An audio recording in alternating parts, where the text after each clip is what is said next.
right, how's everyone doing? Good? Ready for the last session of the day?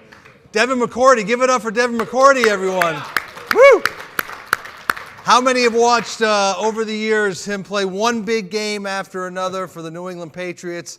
I starting as a rookie, and you just retired in March, 3 Super Bowls. I think you only missed 5 games in your career, played his entire career with one team. Just a real joy to watch, so we thank you for being with us today. It's the Patriots, so you're trying to get me killed in here. No, it's all good. There's a lot of fans in here, me included.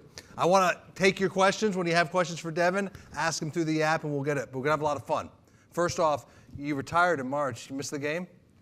Not playing the game. I do miss being in the locker room, being with the guys, the laughs, the jokes. That part of it was awesome, but do I want to, Sunday go out there and tackle somebody? No, my body feels amazing. I haven't hit anybody since January 8th, my last game. So I'm going to stay where I'm at and watch the games from a seat like everybody else. I want to talk first about growing up. You grew up close to here. Your father died when you were young. Your mother raised you and your twin brother, Jason. How did that influence you? And talk about football, the role football played in your life. Yeah, I think, for my brother and myself, our father passed away when we were about 3 years old. So, for us, there was no kind of knowing what life was like, having them there. So, my mom created a space where she was everything. She provided, she made sure we always, we love sneakers. She would make sure we had, sneakers enough that, other sneakers didn't have holes in them. So I think my mom sacrificed so much of what she could have been doing and pursuing to make sure that, we got to chase our dreams. So we actually have an older brother who's about 15 years older than us. And my football passion and love started through him. He played high school football, then he went and served in the Army. He was a huge Cowboy fan. So growing up, I was all about the Dallas Cowboys. And, when we were 9 years old, he took us to sign us up for football. We were too late. We had to go on a waiting list. And then the next year, 10 years old was the first year we started playing football. And he was our, biggest fan, yelling and screaming at all of the games. But that passion started through there. And then our father, as we were growing up, people would always tell us about our father being a basketball player and being a great athlete. And we always felt like our connection to our father, since we didn't really get to know him, was sports. So basketball and football throughout, high school, and then once we got to college pursuing football, I think for both of us, it connected us back to our father. It's amazing that you and your brother both went to Rutgers together. Now, I think he had more scholarship offers than you. He did. Yeah. Everybody makes mistakes. That's right, they do. That's true. You had the one from Rutgers. Mm-hmm. We got lucky. We had a set of twins who were 2 years older than us, and we went through the process with them. They were good friends of ours. So we kind of thought going in, we're probably not going to get offers from the same school. You'll probably have to go somewhere and me go somewhere else. And then going through the process, 2 schools stuck out. We went to a camp in Boston College and camp at Rutgers. And Rutgers was kind of on the fence. They offered Jason. They were like, hey, we're not sure. We don't know. Boston College came straight out. They offered Jason. They was like, hey, we don't want you. They came to our house, sat with him. We grew up we moved. And we lived in a trailer park. So, the walls are thin. We don't have a lot of space. And I sat in my room, was on the other side of the living room, and I just listened to the conversation. So I hated Boston College for a long time. Right. But then Rutgers wanted Jason, and they thought the way to get him from going to Boston College was offering me. And I tell Coach Shiano all the time, who's now back at Rutgers as the head coach, he got lucky because he wanted Jason, but he got me, and I'm better than him. There you go. And I love the competition between the brothers. And then first round draft pick, 2010, right? And so you had to feel really good. You go to New England, the rest is kind of history. You went on an amazing run, and what a career. It was the one place coming out of the draft I didn't want to go. New England? It was, our head coach in college, Shiano, he would always go visit Bill in New England. He would come back with all of these sayings, the humble pie stuff, this is what they do. And we had hard practices, and some parts of college you hate. You hate the things so when my brother got to the NFL the year before me, he was a 6th-round pick to Tennessee. He would tell me in Tennessee, he was like, man, it's awesome. We don't wear pads all the time. This is great. And then everybody I would hear about New England say, this is hard. So I'm like, I don't want to go there. And it honestly was the best thing that happened to me in my football career, getting an opportunity to play with, obviously some great Hall of Famers, Tom Brady, the greatest player to probably play the game, and then Coach Belichick to be coached by the greatest guy to ever coach the game. Like, I was so fortunate, sat in captain's meetings for 12 years with those guys. So I learned a lot, not just football. So he just glossed over something. He was a captain for 12 seasons. And so talk about leadership. And so did you find yourself always an inherent leader, and how did leadership qualities come to you? Yeah, it's funny. I was a captain one other time, and it was my last year in college, my 5th year in college was the only other time I was a captain. I wasn't a captain on any Pop Warner teams, any high school teams. And I don't know, I never really thought about leadership. I was always, focused on trying to just be myself. And and even once I became a leader and a captain, I always thought that was the most important thing, was to be yourself, especially when, on sports teams, you're elected a captain from your peers. It's not, the coach deciding, you're most like me, so I'm going to put you in this captain role. It's the guys around you saying, hey, we want you to represent us. So I think the biggest thing I learned from being a captain, though, is that being a leader is about servanthood. It's about understanding, for me in football, it was understanding my teammates, what they need. What do I need to do, right away in my room? And in secondary, as a defensive back, how do I make sure these guys are in good shape mentally, physically, and ready to go play? And then overall, as I got older, I started to think about the team, of how do I help the team? What do I need to give them? And that changed through the years. I got a chance to play with some older guys on defense, Gerard Mayo and Vince Wilfork, who they were really the vocal leaders, and I didn't say much. And then, I kind of looked up, they were gone. And we didn't have kind of a guy that was a little bit of an asshole. So there were some years I wanted to be more of an asshole, getting on guys. They mentioned Matthew Judon, like he came to our team, and I used to get on him because he fell asleep in meetings. So I would always call him out in the group and try to make him feel bad. But I always thought that was leadership, right? It wasn't saying I'm this way and this is what I'm going to do. You all follow what I do. It's no. All right, this is how the team is this year. I need to be this type of leader, or, years past, maybe I had to be that type of leader, but it's always changing. But no matter how much it changes, you have to always stick to being who you are. I reached out to someone in the Boston media who covers the Pats for a long time just about you, and his stand-up guy always stood in his locker room, win or lose, tough games, big games. Did you you knew the responsibility of meeting with the media? Did you enjoy the back and forth with the media? Not when I was younger. I think, my rookie year I came in, I had a lot of success, and then my second year I struggled. And I think I learned valuable lessons. It was easy to do the media. And if you asked me that question my rookie year, I said, oh, it's fun, right? You're asking all these fun questions, you've been to the Pro Bowl. Then the second year, it's all of the tough questions. You let up this pass. That was a game-winning drive. And I learned the balance of that, of understanding not to get too high or low, and understanding the media had a job and a role that they had to do no matter what. And I think that really the changing point was in me is once I started to actually develop relationships with people in the media. So it wasn't just me standing at my locker, you asked me a question. It was some side conversations. It was talking about, hey, you have kids, what are your kids doing? Hey, my kid plays this. He was wondering, what do you do? So once you start to have those conversations, I think it made it easier. Like my last probably 5 or 6 years, I'm up there being funny, having fun in a place where, we were known for not having fun, not, going back and forth with media. I started to learn that side of it was, people get to learn who I am as a person. And I don't want people to think that I'm like this stiff, boring person. That's not who I am. So when I went and did media, I wanted to have fun and crack jokes. What's been the hardest adjustment being on Football Night in America and Westwood One in terms of now your role as an analyst or an observer? It moves fast. Does it? Everything, I think, for me, I've been playing football for so long that when things come up, I can talk your ear off for 45 minutes about one play. I can give you all of these different things. And the producer's like, hey, you got 20 seconds. So you got like, you better come. And, I got great advice. Sam Flood, who's the executive producer at NBC Sports, first time I went to dinner with him, he was like, throw the punch. Whatever you're going to say, don't beat around the bush. Don't try to get us there in 5 minutes.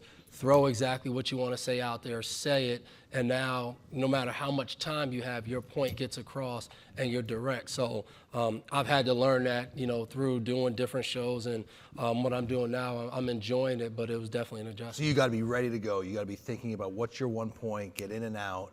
How's criticism of a team or a play or a player? Is that hard to do? No, because like I said, I understood as a player that media had a job. Now obviously I spent my whole 13 years in one place, so the relationships I have there isn't just like we were teammates, or I have really deep-rooted relationships with Coach Belichick, with Mr. Kraft, all of those people. But when I'm now working at NBC, I'm on Team NBC. I'm no longer on the Patriots. So if you ask me about a question of what I watched, I'm going to give you my opinion of what I watched. I'm never going to talk about anything personal or anything like that because I don't think that's the right thing to do. But I think overall, if I have to criticize a player, I don't have a problem because I'm going to criticize what I'm watching on film, no different. And guys, like, not everybody's going to like that, and I understand that. But it's something that I enjoy. I enjoy talking football. I enjoy saying this is right or this is wrong. And now I have a seat at the table where I can do that. So nobody's called you up in the first couple of weeks or months here and say, Dev, what's going on? I heard you bust me on Football Night in America. No, not so far. I mean, maybe they're not watching, which is maybe my problem to get them to watch. But I mean, I've even texted guys, what the hell are you doing on this? Like, this looks terrible. But I mean, I think, again, it's a part of it. I remember being a player in New England, and the first time somebody was like, hey, did you see what Rodney Harrison said about you? And I was like, no. Oh, when he was on Football When he was, and then they tell you, I remember I said, I was like, he's a part of the media. Like, I don't expect anything different.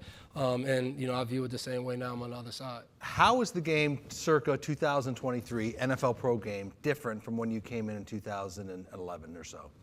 The style of the game or just? Style of the game. Is it faster? Is it more offense? Is it wider? It's definitely more offense, and I think that's due to, for one, the rule changes and how they officiate the game is always pro offense. Screw the defense, don't they? All the time. I mean, we sit in, they laugh at me in our viewing room. We watch the games all together because of the amount, like DeAndre Hopkins has 3 touchdowns last week. In his first touchdown, he literally takes the defensive back, grabs him, throws him behind him, and catches the ball. So I think we saw that coming. Obviously I'm biased. I was in New England.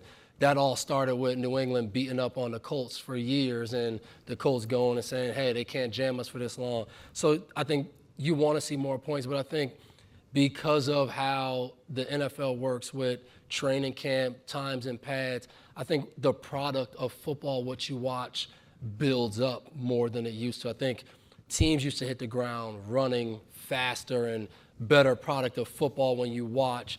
Now when you watch games, scoring's not as high. Offensive line play and defensive line play is brutal because you're not in pads for much. Not that I'm trying to say go back in pads. Right. Hopefully these guys have long careers. But I think that part of the game has changed. Like, you don't see some of those legendary offensive linemen that I felt like were almost on every team, 1 or 2 guys, no matter what. I think now when you watch some of these games, like, you see, like, some offensive lines are really, like, you've watched games this year where guys had, like, teams have 6 sacks. Like, Khalil Mack had 6 sacks by himself. The Giants have 5 sacks on the season. Then they play Washington. They have 6 sacks in one game. I think that's due to some of that play. And so it's definitely a lot more athleticism, it seems, as well. I mean, maybe it's the college game now filtering into the pro game with athletic quarterbacks, really fast receivers, right? Yeah, and I think when you look at the money that's poured into this sport now, TV contracts, everything that comes in. I was talking to Michael Robinson, who's at NFL Network and NBC.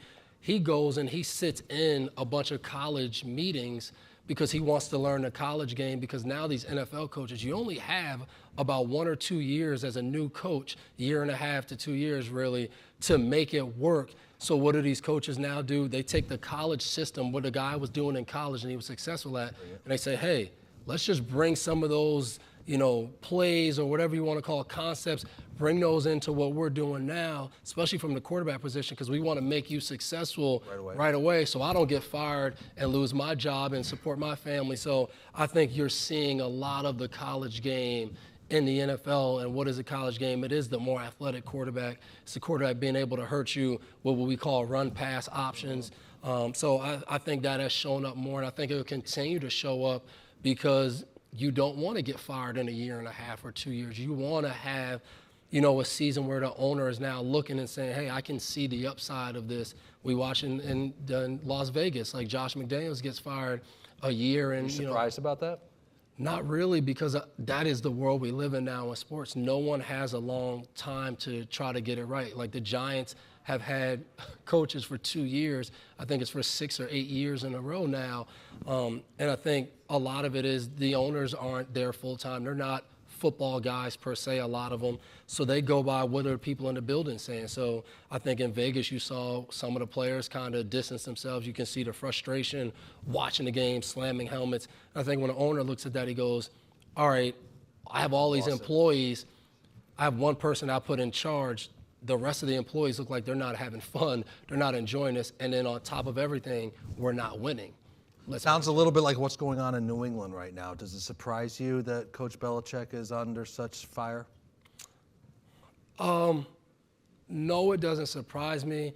But I think New England is a different place because it's viewed, and I think people talk about it as like this is normal. Like this team won for a 20-year stretch at a rate that nobody else has ever done in sports.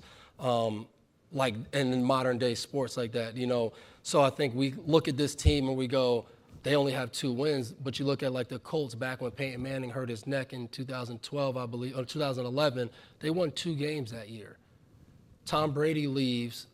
That team in New England should have won 2 to 3 games. Like you just lost the greatest quarterback of all time. They won 7 games. And the next year they won 10 games. And then they won 8 games after that, which is not good by standard, right? The year we won 10 games, we got absolutely obliterated in Buffalo. But most teams, when you lose a quarterback, a franchise quarterback, not even 20 years, you go from being one of the better teams to one of the worst teams in football. And I think another team that you've seen, Mike Tomlin and Pittsburgh, have kind of held a standard. Amazing. But we see when you hold that standard of like not having a losing season doesn't mean you're winning Super Bowl. So you have to kind of decide what you want. I think in New England, it is Super Bowl or the season doesn't matter. Right. I experienced that for 13 years. It's utterly ridiculous to think like we have to win the Super Bowl or our whole season is a waste. Giannis talked about that of when a reporter called the season a failure. But I think New England now has created that standard. I think now reality's setting in. If they don't win, you know, if they stay at, 2 to 5 games this year, maybe they get a top pick.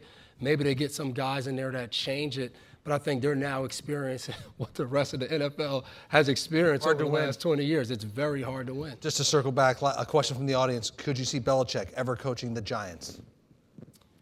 That wouldn't surprise me. I think he has a deep love for the Mara family and the time he spent. I think it was a documentary they did with Parcells, and he went back and he's walking through there.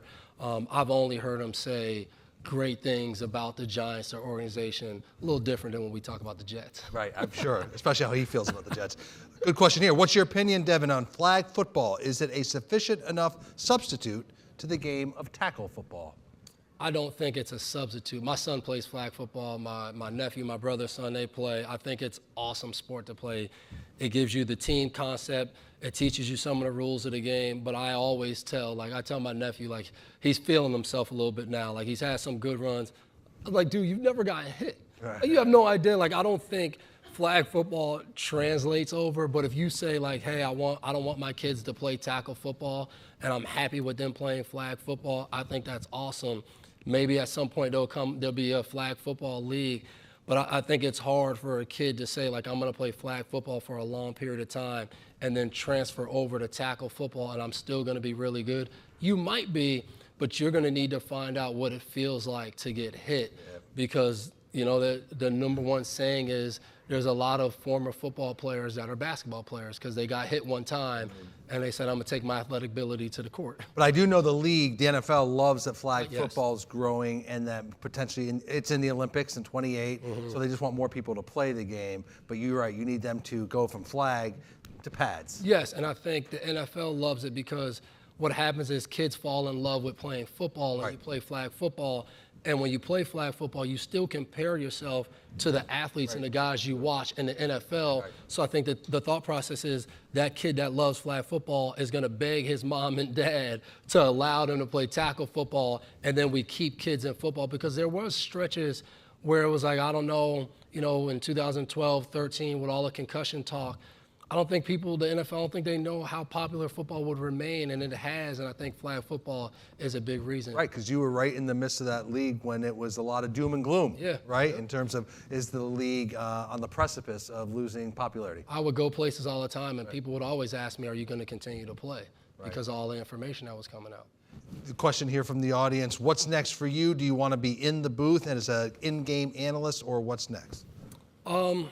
I think some point. So I'm calling games on Westwood One Radio, which is a lot of fun. It's not as time consuming as calling it on TV. When you call a game, like my brother is now doing TV, and he's calling the game in Germany this weekend. And he got there this morning, and he'll be there all the way till Sunday. And I have young kids, so I love what I'm doing now. It allows me to be a flag football coach on the weekend. It allows me to do a lot of different things with my kids. So I would say my plans right now is to continue to be good on Football Night in America, to make sure I keep my job, but eventually wanting to be in the booth and call games. I could definitely see that in the future. I enjoy that. Have you watched them on Football Night in America? The way you're going, you're going to keep your job. You're very, very I hope so. Right. And there's a lot of popularity here. Would Bill Belichick be a good NFL analyst So on air? It's very interesting. So Bill has created a ton of buzz when he did the NFL 100 a few years ago, and I went back there maybe a month or two ago, and we were talking about like the media, what I've learned, what I've experienced, and I was kind of looking at him like, man, you asked me a lot of questions about this. What are you trying to do? And he just laughed. I think he's enjoying coaching, but I think he would be awesome in the media. I think the Bill Belichick that I saw day in and day out isn't the guy that stands up there and answers questions, yes, no. Like I tell people all the time, we would sit in meetings sometimes, like 8 a.m. will be our first meeting of the day. And there's times he's held us in there for an hour and 10 minutes. And it's not just like an hour and 10 minutes where it's like different people, it's just him.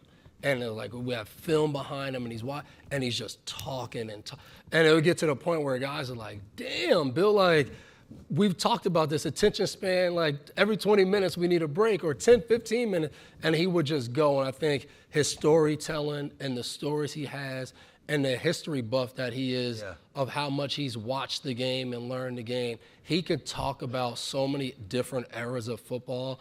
I think he would be an absolute gem on TV. Was he always wearing the hoodie?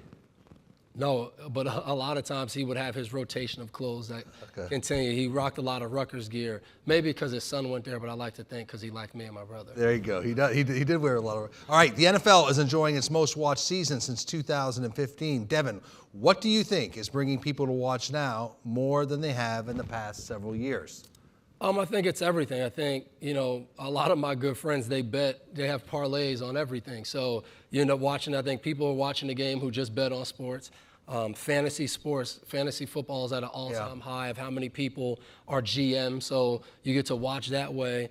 And then I think the access to it. You can watch games so many different ways. You can be in the airport. You can be anywhere, and you can pull up, Peacock and watch the Sunday night game on Peacock. Like, you can do all of those different things. And then I think the last part of it is the parity in football right now, to me, is probably as good as it's been in a long time.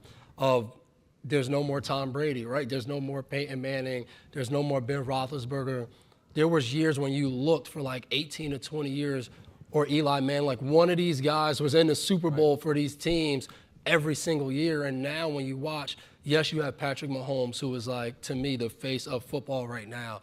But then you watch Kansas City this year and you're like, I don't know. And if you're a diehard Eagles fan, you're like, we have a good record, but we do some things that I don't like. So I think people love that. That's what people love about college sports. It's always upsets. It's always different things like that. And I think football now has been that in the NFL this year. And you're right. It's a fun, exciting, pretty unpredictable product. Yes. Yeah. You were on my colleague John Oran's podcast, Marchand and Oran Sports Media Podcast. They have a feature, 3 Up, 3 Down. So let's play 3 Up, 3 Down in the NFL. What are we through? Week 6, 7? Oh, we got week 9 coming. Week 9. So I was a Patriot fan. I tuned out after week 4. So help me out. I can't do that. I know you can't. So give me 3 teams that you think are trending down. Oh, I'm not going to put the Patriots in there just out of respect for my guys. I think obviously the Raiders are trending down for what they did. Here's one that I don't think people. I think Buffalo is trending down because of injuries and what they're trying to do, and I think Atlanta is trending down. Okay. I don't like the benching of Ritter. Right. They just Yeah. I don't. I think they know what they have in Taylor Heineke. And if that doesn't work, I think it's very hard to go back to the young quarterback that you said you basically told him you're not good enough, we're putting you on the bench. And I think it's hard to go back to him later in the season. John also does 3 up. So 3 up. Who are 3 teams trending up in your mind? I think Baltimore. I think the ascent of Lamar Jackson being a pocket passer.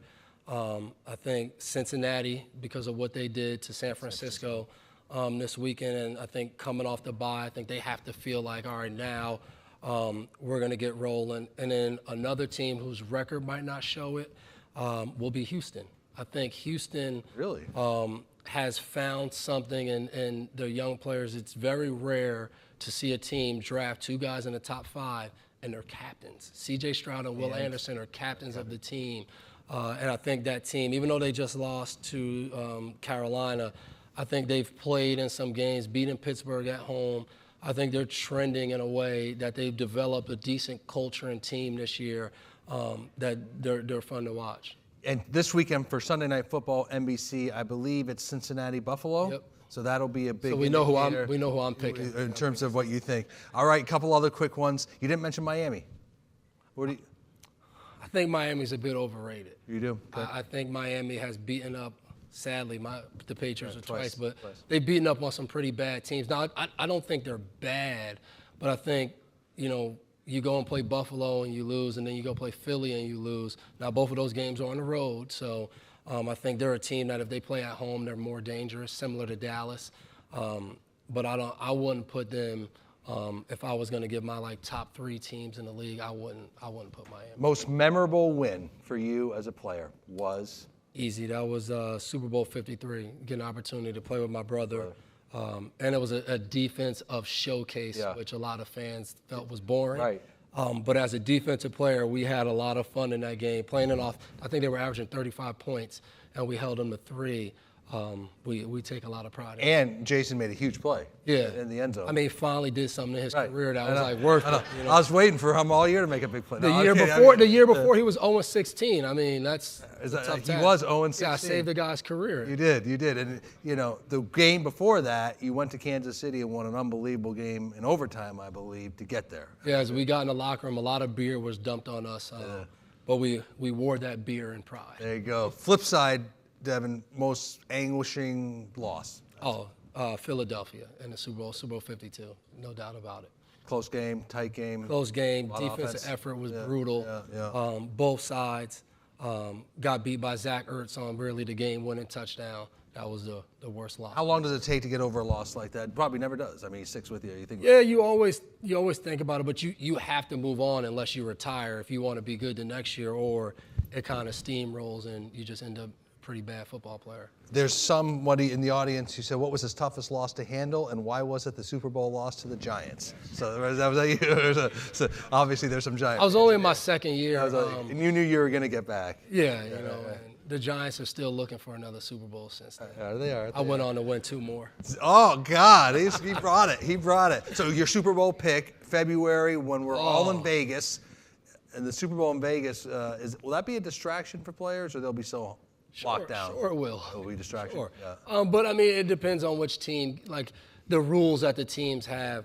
I think sometimes distractions are good, too. That game is the most hype thing that you'll go through as a player, and you get there, and it's so much, even outside of your free time, it's media day, it's do this, do that, do that. And, you kind of sometimes can forget, hey, at the end of the week, you got to play in this big game. But, no, I think Vegas will definitely have those distractions. And who will be there? All right, I'm going to go out on a limb. This goes against my rules. You never bet against the best quarterback in the league, but I'm going to go Baltimore. And I think Philadelphia, because right now Philadelphia reminds me of some of the Patriots teams I played on, where it doesn't always look great. It doesn't look like this team is dominant, but they find a way to win.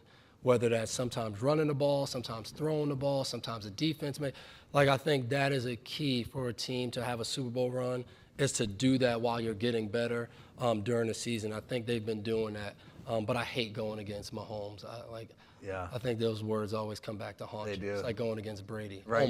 Almost. Well, we will see if that pick comes to fruition, but I want to thank you for joining. Appreciate it. Continued success. Thank you. Do some great stuff. And 1 second, I do want to thank a couple other people as we end our day here. First off, at the end, come up, say hi to Devin. I'm sure you'll happy to take photos with anybody or say hello. I want to thank all of our sponsors for making today possible. I want to thank you for being a great audience. Thanks for your support of SBJ. Next year when I come, I anticipate to see more red lanyards on people. Christopher Thayer is going to make sure that happens. I want to thank Laura Case right here for making this all happen today. And we got a reception out there.